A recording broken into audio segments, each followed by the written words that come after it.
বেশ অনেক দিন হয়ে গেল এই কার্ভটা বানানোর, মানে আমি বানানোর চেষ্টা করছি আর কি।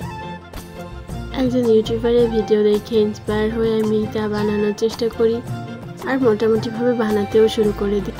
কিন্তু এটাতে এত বেশি কাটাকাটি করতে হচ্ছিল, বা যেভাবে হয় হোক, মানে তারা যেভাবে পারছিল আর কি, আমি সেভাবে পারছিলাম না, তাই আর কি রেখে দিয়েছিলাম। বেশ অনেক দিন হলো, তাই আর কি ভাবলাম আজকে যাই হোক, যে করে হোক এটার একটা ফয়সলা করা উচিত, হয় স্পার না হয় স্পার। তো এই ভিডিওটা হচ্ছে এর আগের বার যখন আমি বানাতে গিয়েছিলাম তখনকার। কিন্তু দেখুন, এই যে আজকে নতুনভাবে বানানো শুরু করেছি, আর আমি এটাকে ওইভাবে বানাইনি, একটু আলাদাভাবে নিজের মতো করে বানানোর চেষ্টা করেছিলাম।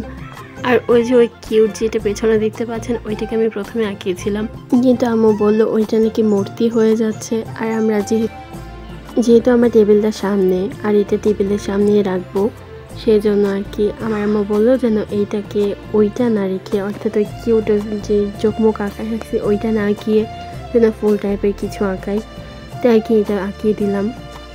এখন শুধু আঠা দিয়ে এটাকে লাগানোর পালা। এর আগে আমি পুরোটা মানে অর্ধেক কমপ্লিট করে রাখছিলাম।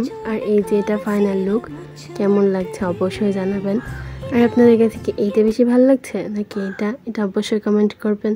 তো আজকে এ পর্যন্তই, আল্লাহ হাফেজ।